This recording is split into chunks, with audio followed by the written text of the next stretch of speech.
Hello friends, ഏവർക്കും market അപ്ഡേറ്റ്സിൻ്റെ ഒരു പുതിയ എപ്പിസോഡിലേക്ക് വീണ്ടും സ്വാഗതം. അങ്ങനെ നോക്കിക്കഴിഞ്ഞാൽ ഒരു സൈഡ് വേ റാലിക്ക് ശേഷം ഒരു ലോവർ എൻഡിങ് ആയിരുന്നു ഇന്ത്യൻ മാർക്കറ്റിൽ കാണാനായിട്ടുണ്ടായിരുന്നത്. നിഫ്റ്റിയിൽ നോക്കിക്കഴിഞ്ഞാൽ ഏകദേശം 32 പോയിൻറ്റ്സിൻ്റെ അടുത്തുള്ള ഡിക്ലൈനോട് കൂടി 15,824-ലും, സെൻസെക്സിൽ ഏകദേശം 124 പോയിൻറ്റ്സിൻ്റെ അടുത്തുള്ള ഒരു ഡിക്ലൈനോട് കൂടി 52,852-ലും, ബാങ്ക് നിഫ്റ്റിയിൽ ഏകദേശം 84 പോയിൻറ്റ്സിന് മുകളിലുള്ള ഡിക്ലൈനോട് കൂടി 34,949-ലുമായിരുന്നു ക്ലോസ് ആയിട്ടുണ്ടായിരുന്നത്. സെക്ടർ വൈസ് മാർക്കറ്റ് നോക്കിക്കഴിഞ്ഞാൽ മെറ്റൽ, ഫാർമ, മീഡിയ, IT ഈ ഒരു സെക്ടറുകളായിരുന്നു ഇന്ന് ഗ്രീനിൽ നിന്നിട്ടുണ്ടായിരുന്നത്. അതുപോലെ തന്നെ റിയാലിറ്റി, PSU ബാങ്ക്, ഓട്ടോ സെക്ടറുകളിലായിരുന്നു ഏറ്റവും കൂടുതൽ ഡിക്ലൈനും കാണാനായിട്ടുണ്ടായിരുന്നത്. ഇന്ന് വലിയൊരു മൂവുകൾ മാർക്കറ്റിൽ എക്സ്പെക്റ്റ് ചെയ്തിട്ടുണ്ടായിരുന്നില്ല. അതുപോലെ തന്നെ ഇന്ന് നിഫ്റ്റിയുടെ ഒരു അഡ്വാൻസസ് ഡിക്ലൈൻസ് റേഷ്യോ നോക്കിക്കഴിഞ്ഞാൽ ആകപ്പാടെ 20 സ്റ്റോക്കുകളാണ് ഇന്ന് അഡ്വാൻസസിൽ എൻഡായത്. അതുപോലെ തന്നെ ബാക്കി 30 സ്റ്റോക്കുകളും ഡിക്ലൈനിലായിരുന്നു പോയിട്ടുണ്ടായിരുന്നത്. അതുപോലെ തന്നെ ഒരു നെഗറ്റീവായിട്ടുള്ള അഡ്വാൻസ് ഡിക്ലൈൻ റേഷ്യോ തീർച്ചയായിട്ടും രണ്ടാമത്തെ ദിവസം നമ്മൾ കാണുകയാണ് നിഫ്റ്റിയിൽ. ബ്രോഡർ മാർക്കറ്റുകളിലേക്ക് വന്നു കഴിഞ്ഞാൽ മിഡ് ക്യാപ്പിൽ ഏകദേശം 0.33% ലോസും സ്മോൾ ക്യാപ്പിൽ ഒരു ഫ്ലാറ്റ് എൻഡിങ്ങും ആയിരുന്നു കാണാനുണ്ടായിരുന്നത്. ഇനി നിഫ്റ്റിയുടെ ഒരു ഡെയിലി ചാർട്ടിലേക്ക് വന്നു കഴിഞ്ഞാൽ നമ്മൾ കഴിഞ്ഞ ദിവസം ഒരു ഡോജി ക്രോസ് പോലത്തെ ഒരു പാറ്റേൺ ഫോർമേഷനെ കുറിച്ച് പറഞ്ഞു. തുടർന്ന് വീണ്ടും ഒരു നാരോ റേഞ്ചിലുള്ളൊരു ട്രേഡ്, കാരണം 15,900 എന്നുള്ളൊരു റെസിസ്റ്റൻസ് കൊണ്ട് അടുത്തായിരുന്നു മാർക്കറ്റ് നിലനിന്നത്. അപ്പോൾ ആ ഒരു റേഞ്ചിനുള്ളിൽ ഒരു 15,900 താഴെ ഒരു നാരോ റേഞ്ചിലുള്ള ട്രേഡായിരുന്നു ഇന്ന് നിഫ്റ്റിയിൽ കാണാനുണ്ടായിരുന്നത്. ഏകദേശം ഒരു സ്പിന്നിങ് ടോപ്പ് പോലത്തെ ഒരു പാറ്റേൺ ഫോർമേഷൻ ഇന്ന് നിഫ്റ്റിയിൽ കാണുന്നുണ്ട്. അതുകൊണ്ട് തന്നെ ഇനിയും നമുക്ക് ഒരു ട്രെൻഡ് വിസിബിൾ അല്ല ഇപ്പോഴും മാർക്കറ്റിൽ.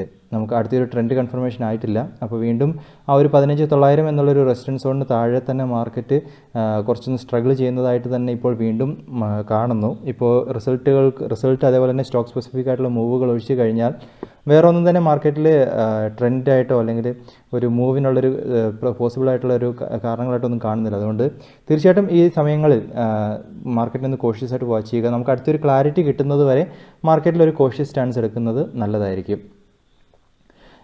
ഇനി നിഫ്റ്റിയെ സംബന്ധിച്ചിടത്തോളം 15,900 എന്നുള്ളൊരു റെസിസ്റ്റൻസ് സോൺ നല്ലൊരു ക്രൂഷ്യൽ റെസിസ്റ്റൻസ് സോൺസ് ആയിട്ട് നിലനിൽക്കുന്നുണ്ട്. അതുപോലെ തന്നെ 15,600 ഒരു സപ്പോർട്ട് സോൺസ് ആയിട്ട് നിഫ്റ്റിയെ സംബന്ധിച്ചിടത്തോളം പ്രതീക്ഷിക്കാം. അതുപോലെ തന്നെ 15,450 ഈ ഒരു നല്ലൊരു സപ്പോർട്ട് സോൺസ് ആയിട്ടും നിഫ്റ്റിക്ക് നിലനിൽക്കുന്നുണ്ട്. ഇനി ബാങ്ക് നിഫ്റ്റിൻ്റെ ചാർട്ടിലേക്ക് വന്നു കഴിഞ്ഞാൽ അവിടെ നമുക്ക് ഇന്നൊരു ഡോജി പോലത്തെ ഒരു പാറ്റേൺ ഫോർമേഷനാണ് ബാങ്ക് നിഫ്റ്റിയിൽ കാണാനുള്ളത്. ബാങ്ക് നിഫ്റ്റിയെ സംബന്ധിച്ചിടത്തോളം 35,000 എന്നുള്ളൊരു ലെവലിനെ ഹോൾഡ് ചെയ്യാൻ സാധിച്ചില്ല. അതിന് താഴെയാണ് ഇന്ന് മാർക്കറ്റ് എൻഡായിട്ടുള്ളത്. 34,500 ലെവലുകൾ ഇനി നമുക്ക് ബാങ്ക് നിഫ്റ്റിക്ക് ഒരു സപ്പോർട്ട് സോൺസ് ആയിട്ട് പ്രതീക്ഷിക്കാം. ഇനി 35,000 എന്നുള്ളൊരു ലെവലിനെ ഹോൾഡ് ചെയ്യുകയാണെങ്കിൽ, വരും ദിവസങ്ങളിൽ ബാങ്ക് നിഫ്റ്റിക്ക് ഹോൾഡ് ചെയ്യാൻ സാധിക്കുകയാണെങ്കിൽ 35,500 വരെയുള്ളൊരു റാലികൾ നമുക്ക് ബാങ്ക് നിഫ്റ്റിയിൽ പ്രതീക്ഷിക്കാം. ഇനി ഇന്നത്തെ ഒരു ഗ്ലോബൽ മാർക്കറ്റിൻ്റെ സിറ്റുവേഷൻസിലേക്ക് വന്നു കഴിഞ്ഞാൽ ഇന്നത്തെ US ഫ്യൂച്ചേഴ്സൊക്കെ ഒരു ഡിക്ലൈനിങ് മോഡിലാണ് കാണാനുള്ളത്. അതുകൊണ്ട് തന്നെ US മാർക്കറ്റിൽ ഒരു നെഗറ്റീവ് ഓപ്പണിങ്ങിനുള്ളൊരു സാധ്യതകൾ നിലനിൽക്കുന്നു. യൂറോപ്യൻ മാർക്കറ്റുകൾ നോക്കിക്കഴിഞ്ഞാൽ ഒരു മിക്സഡ് ട്രെൻഡാണ് കാണുന്നത്. ഏഷ്യൻ മാർക്കറ്റുകളിലും മിക്സഡ് ട്രെൻഡുകൾ നിലനിൽക്കുന്നു. SGX നിഫ്റ്റിയിൽ ഒരു ഫ്ലാറ്റ് ട്രേഡിംഗ് ആണ് കാണാനുള്ളത്. ഗോൾഡിൻ്റെ പ്രൈസിൽ ചെറിയൊരു വർധനവ് കാണുന്നു. അതുപോലെ തന്നെ രൂപയുടെ മൂല്യത്തിൽ ഡോളറിന് അഗേൻസ്റ്റ് ആയിട്ട് ഒരു ഫ്ലാറ്റ് ആയിട്ടുള്ളൊരു എൻഡിങ് ഒരു 74.42 ട്രേഡ് എൻഡ് ആയിട്ടുള്ളത്. ഇൻസ്റ്റിറ്റ്യൂഷൻ ആക്ടിവിറ്റീസ് ശ്രദ്ധിച്ചു കഴിഞ്ഞാൽ ഫോറിൻ ഇൻസ്റ്റിറ്റ്യൂഷൻ്റെ ഭാഗത്തുനിന്ന് വീണ്ടും നല്ലൊരു വിത്ഡ്രോവൽ ക്യാഷ് മാർക്കറ്റിൽ ഉണ്ടായിട്ടുണ്ട്. 2,376 കോടിയുടെ നെറ്റ് വിത്ഡ്രോവൽ ഫോറിൻ ഇൻസ്റ്റിറ്റ്യൂഷൻ്റെ ഭാഗത്തുനിന്ന് ക്യാഷ് മാർക്കറ്റിൽ വന്നിരിക്കുന്നു. ഡൊമസ്റ്റിക് ഇൻസ്റ്റിറ്റ്യൂഷൻ്റെ ഭാഗത്തുനിന്ന് 1,551 കോടിയുടെ നെറ്റ് ഇൻവെസ്റ്റ്മെൻറ്റും ക്യാഷ് മാർക്കറ്റിൽ വന്നിട്ടുണ്ട്. അപ്പോൾ ഈ ഒരു സമയത്ത് നമുക്ക് ഗ്ലോബൽ മാർക്കറ്റുകളും അതുപോലെ തന്നെ രൂപയും ഇൻസ്റ്റിറ്റ്യൂഷൻസും അത്ര ഒരു സപ്പോർട്ടീവായിട്ട് കാണുന്നില്ല. തീർച്ചയായിട്ടും രാവിലെ SGX നിഫ്റ്റി ഒന്ന് വാച്ച് ചെയ്യുക. അതിനെ ബേസ് ചെയ്തുള്ളൊരു ഓപ്പണിംഗ് നമുക്ക് ഇന്ത്യൻ മാർക്കറ്റിൽ പ്രതീക്ഷിക്കാം. ഇനി അടുത്തതായിട്ട് സ്റ്റോക്കുകളെ കുറിച്ച് പറയുകയാണെങ്കിൽ ബുള്ളിഷ് ആയിട്ടുള്ളൊരു ട്രെൻഡുകൾ കാണുന്ന സ്റ്റോക്കുകൾ ടൊറൻറ്റ്, ഫാർമ അതുപോലെ തന്നെ ടൈറ്റാൻ, ഈ ഒരു 2 സ്റ്റോക്കുകൾ നിങ്ങളൊന്ന് ട്രാക്ക് ചെയ്യുക. ഒരു ബുള്ളിഷ് മൂവുകൾ അല്ലെങ്കിൽ ഒരു ബുള്ളിഷ് പോസിബിലിറ്റി ഈ ഒരു സ്റ്റോക്കുകളിൽ കാണുന്നു. അതുപോലെ നമ്മൾ ഇന്നലെ പറഞ്ഞ സ്റ്റോക്ക് സൺഫാർമയിൽ നോക്കിക്കഴിഞ്ഞാൽ വീണ്ടും നല്ലൊരു ബുള്ളിഷ് ക്യാൻഡിൽ, ഏകദേശം ബുള്ളിഷ് ബെൽറ്റ് ഹോൾഡ് പോലത്തെ ഒരു പാറ്റേൺ ഫോർമേഷനാണ് ഇന്ന് സൺഫാർമയിൽ കണ്ടിട്ടുണ്ടായിരുന്നത്. അപ്പോൾ നമുക്ക് ഏകദേശം വീണ്ടും ഒരു പ്രീവിയസ് ഹൈഡ് അടുത്തേക്ക് സൺഫാർമ റീച്ച് ആയിട്ടുണ്ട്. ഇനി ഒരു ബ്രേക്കൗട്ടുകൾ വന്നു കഴിഞ്ഞാൽ നമുക്ക് സൺഫാർമയിൽ അടുത്തൊരു റാലികൾ പ്രതീക്ഷിക്കാം. അതുകൊണ്ട് തന്നെ ഇനിയുള്ള എൻട്രികൾ ഒരു ബ്രേക്കൗട്ടുകൾക്ക് ശേഷം എടുക്കുന്നതായിരിക്കും സേഫ് ആയിട്ടുണ്ടാവുക. ഇനി അതുപോലെ തന്നെ ഹിൻഡാൽകോയിൻ്റെ ചാർട്ട് നിങ്ങളൊന്ന് ട്രാക്ക് ചെയ്യുന്നത് നല്ലതാണ്.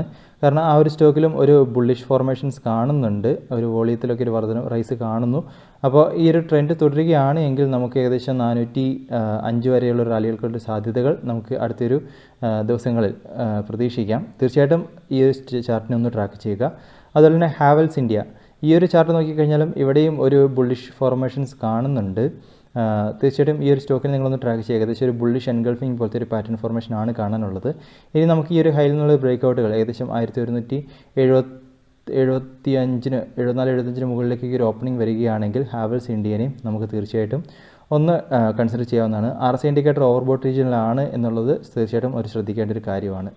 ഇനി റൈറ്റ്സിനെയും തീർച്ചയായിട്ടും ഒന്ന് ട്രാക്ക് ചെയ്യുക. ഈ ഒരു സ്റ്റോക്കിലും ഒരു ബുള്ളിഷ് ഫോർമേഷൻസ് കാണുന്നു. കഴിഞ്ഞ കുറച്ച് ദിവസങ്ങളിൽ ഒരു കറക്ഷനൊക്കെ ശേഷം വീണ്ടും ഒരു റൈസിനുള്ള ഒരു സാധ്യതകൾ ഈ ഒരു സ്റ്റോക്കിൽ കാണുന്നുണ്ട്. തീർച്ചയായിട്ടും അടുത്തൊരു ബ്രേക്ക്ഔട്ടുകൾ വരികയാണെങ്കിൽ ഒരു പോസിബിലിറ്റി നമുക്ക് റൈറ്റ്സിലും പ്രതീക്ഷിക്കാം. തീർച്ചയായിട്ടും ഈ ഒരു സ്റ്റോക്കുകളെ ഒന്ന് ട്രാക്ക് ചെയ്യുക.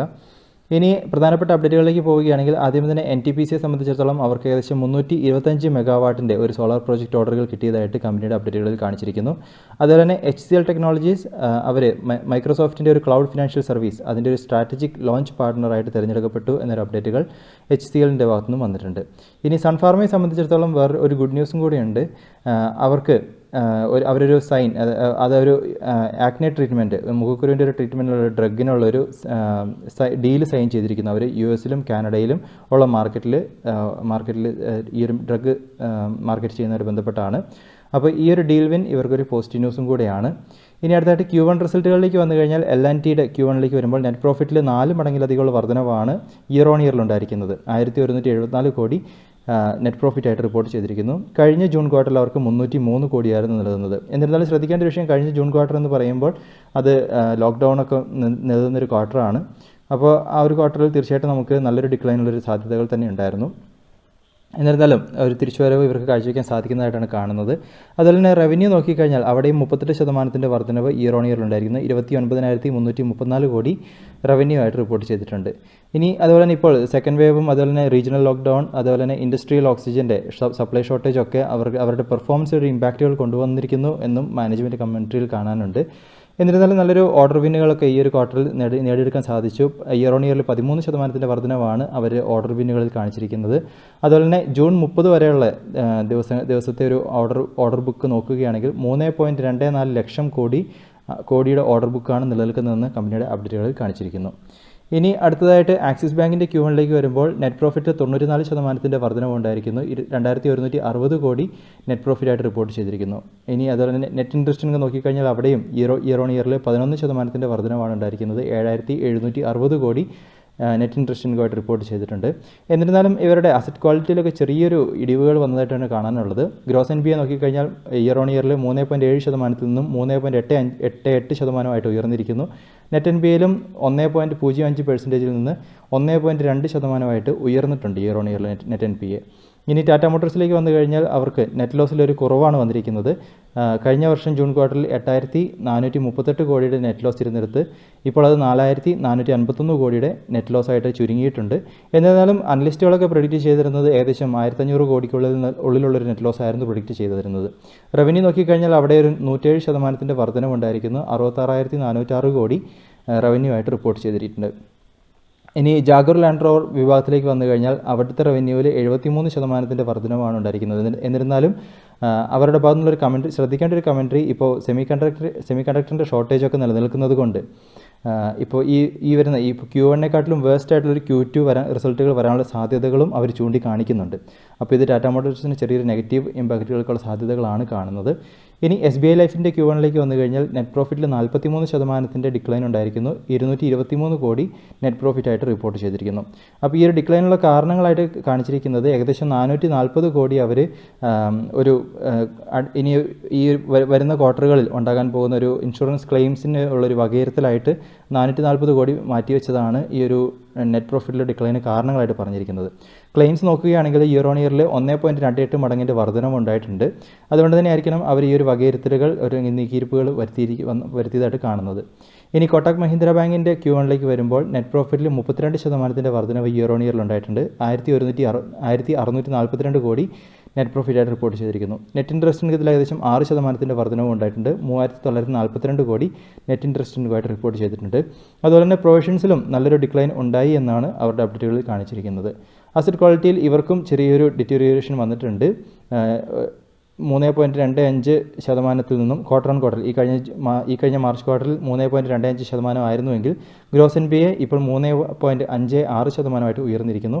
നെറ്റ് NPA മാർച്ച് ക്വാർട്ടറിൽ അവർക്ക് 1.21% ആയിരുന്നുവെങ്കിൽ ജൂൺ ക്വാർട്ടറിലേക്ക് വരുമ്പോൾ 1.28% ഉയർന്നിട്ടുണ്ട്. ഇനി ITCയെ സംബന്ധിച്ചിടത്തോളം റിസൾട്ടുകളൊക്കെ വന്നതിനെ തുടർന്ന് മിക്ക ബ്രോക്കറേജ് ഫേംസും അവരുടെ ഒരു പ്രൈസ് ടാർഗറ്റും അതുപോലെ തന്നെ അവരുടെ റേറ്റിംഗ് ഒക്കെ അപ്ഗ്രേഡ് ചെയ്തിട്ടുണ്ട്. 260-270 റേഞ്ച് വരെയുള്ള ഒരു പ്രൈസ് ടാർഗറ്റൊക്കെ കൊടുത്തിട്ടുണ്ട്. എന്നിരുന്നാലും ഇന്ന് ഈ ഒരു സ്റ്റോക്കിൽ ഏകദേശം 0.6% അടുത്തുള്ള ഒരു ലോസാണ് ഉണ്ടായിട്ടുള്ളത്. ഇനി DB കോർപ്പിനെ സംബന്ധിച്ചിടത്തോളം അവരുടെ സ്റ്റോക്കിൽ നിന്ന് നല്ലൊരു ഡിക്ലൈൻ കാണാനുണ്ടായിരുന്നു. കഴിഞ്ഞ ആഴ്ച IT ഡിപ്പാർട്ട്മെൻറ്റ് അവരുടെ കമ്പനി ഓഫീസുകളിൽ റെയ്ഡ് നടത്തിയെന്നൊരു ന്യൂസ് വന്നതിനെ തുടർന്നാണ് ഈ ഒരു ഡിക്ലൈൻ ഉണ്ടായിരിക്കുന്നത്. ഇനി IPOയുടെ ഭാഗത്തിലേക്ക് വന്നു കഴിഞ്ഞാൽ ഗ്ലെൻമാർക്ക് ലൈഫ് സയൻസിൻ്റെ IPO നാളെ സബ്സ്ക്രിപ്ഷൻ വിൻഡോ ഓപ്പൺ ആവുകയാണ്. നാളെ മുതൽ 2 ദിവസത്തേക്ക് 27 മുതൽ 29 തീയതി വരെ വിൻഡോ ഓപ്പൺ ആയിട്ടുണ്ടാവും.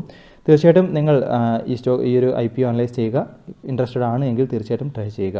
ഇനി റോളക്സ് റിങ്ങിൻ്റെ IPO 28 തീയതി ഓപ്പൺ ആവാൻ പോവുകയാണ്. അവരെന്നേരം ഇന്ന് പ്രൈസ് ബാൻഡ് ഫിക്സ് ചെയ്തിട്ടുണ്ട്. 880 മുതൽ 900 രൂപയാണ് 900 രൂപ പെർ ഷെയറിലാണ് പ്രൈസ് ബാൻഡായിട്ട് ഫിക്സ് ചെയ്തിരിക്കുന്നത്. അപ്പോൾ ഈ ഒരു ന്യൂസുകളും സ്റ്റോക്കുകളും നിങ്ങളുടെ അനാലിസിനായിട്ട് മാത്രം ഉപയോഗിക്കുക. പുതിയ അപ്ഡേറ്റ്സ് ആയിട്ട് നമുക്ക് വീണ്ടും കാണാം. അതുവരെ this is Tony signing off.